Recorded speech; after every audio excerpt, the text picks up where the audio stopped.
looking out for one another. And as we were proud to have Councilmember Carmen De La Rosa here, fighting in City Hall, fighting in New York City for workers. But we also need that advocacy in Albany. I'm proud to introduce New York State Senator Jessica Ramos, the chair of the Committee on Labor, to say a few words. Senator Ramos.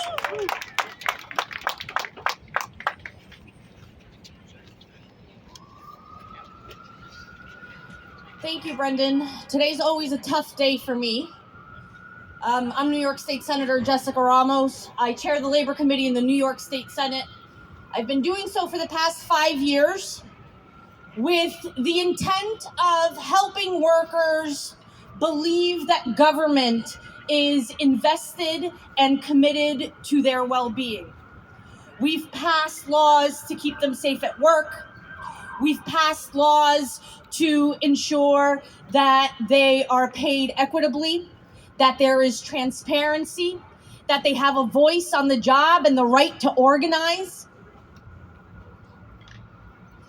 And yet, none of that has been enough to ensure that our fallen workers in this past year make it home to their families every night like they're supposed to. And because we're a movement and not a moment, we have to continue our work to ensure that we are getting rid of bad actors, bad employers, bad contractors, bad people who want to make a profit off the backs of immigrants, black and brown people in nearly every sector of work in this city and this state.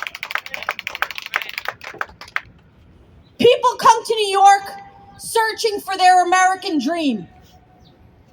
Sometimes it gets to the point where they're so damn desperate to work, to figure out how they're going to provide for their family, how they're going to put food on the table, that they'll say, okay, that doesn't look so safe, but I'll get up there. You know what? That doesn't seem ideal. You didn't give me the training for that, but I need this money, so I'm going to do it anyway.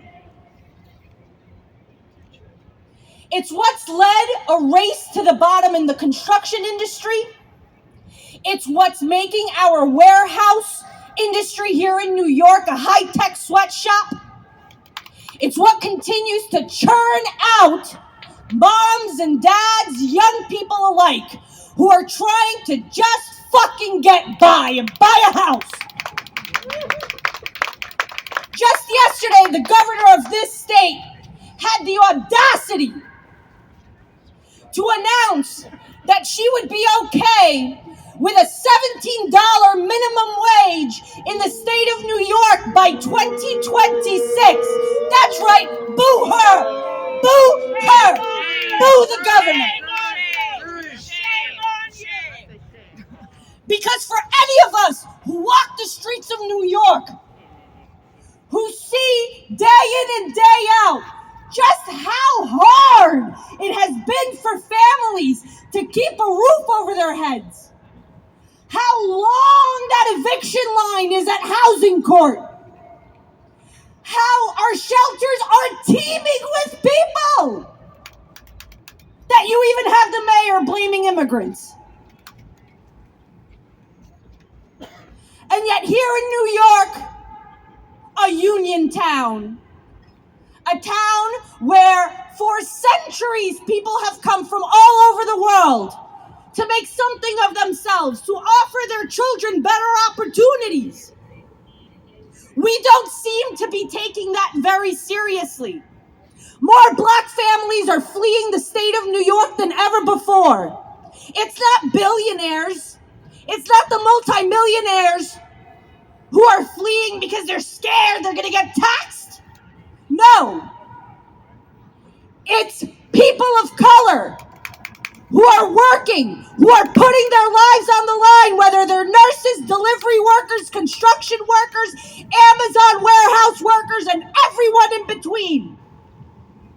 They put their life on the line for crumbs every day, and somehow we continue to say that that is okay. We should be ashamed in our government.